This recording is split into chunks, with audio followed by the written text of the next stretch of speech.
Allah Allah ya Allah, Allah Allah ya Allah, Allah Allah ya Allah, Allah Allah ya Allah,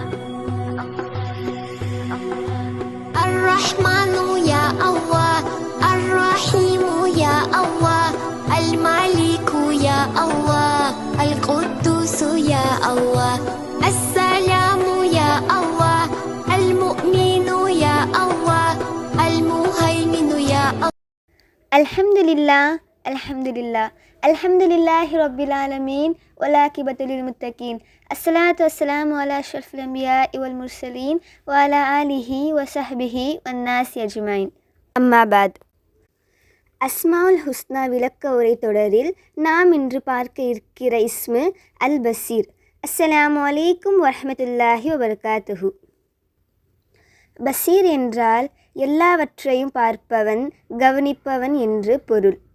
இருட்டில் இருந்தாலும், வெளிச்சத்தில் இருந்தாலும், பூமிக்குள் இருந்தாலும், வானத்தில் இருந்தாலும் அனைத்தையும் அல்லாஹ் பார்ப்பவன்.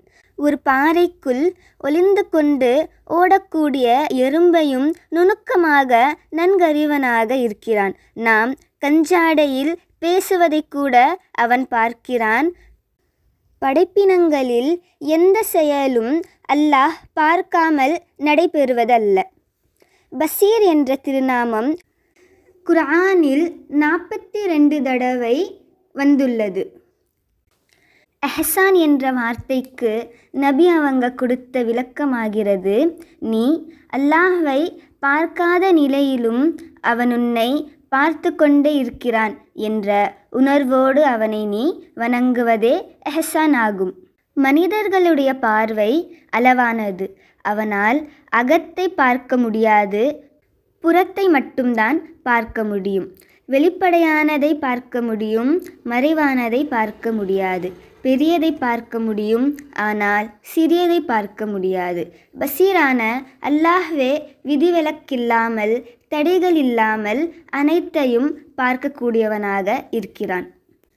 பசீர் என்ற வார்த்தை நமக்கு கூறுவது என்னவென்றால், அல்லாஹ் பார்ப்பவன், பார்த்து கொண்டே இருப்பவன் என்ற உண்மையை உணர்ந்து எல்லா நிலைகளிலும் விழிப்போடும் கவனமாகவும் நடந்து கொள்ள வேண்டும்.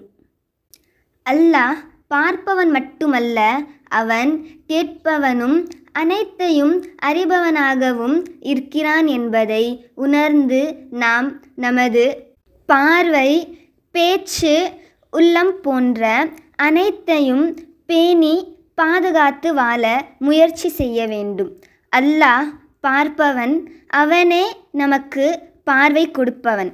அதற்காக அவனுக்கு நாம் நன்றி செலுத்த கடமைப்பட்டுள்ளோம். அதே போல கண்களை கொண்டு அவனது அத்தாட்சிகளை நாம் பார்க்க வேண்டும். இன்னும் பார்க்கக்கூடாதவைகளை பார்க்காத கண்களாகவும், அல்லாஹ்வின் பாதையில் விழித்திருக்கும் கண்களாகவும், அவன் மீதுள்ள பயத்தால் கண்ணீர் வடிக்கும் கண்களாகவும் நமது கண்களை நாம் அமைத்து கொள்ள வேண்டும். எனவே நாம் அனைவரும் எல்லா நிலைகளிலும் அல்லாஹ் பார்த்து கொண்டே இருக்கிறான் என்ற அச்சத்தோடு வாழ அல்லாஹ் தௌஃபீக் செய்வானாக. வாஹிரு தாவான வனில் ஹம்துலில்லாஹி ரப்பில் ஆலமீன். அஸ்ஸலாமு அலைக்கும் வரஹ்மத்துல்லாஹி வபரகாத்துஹு.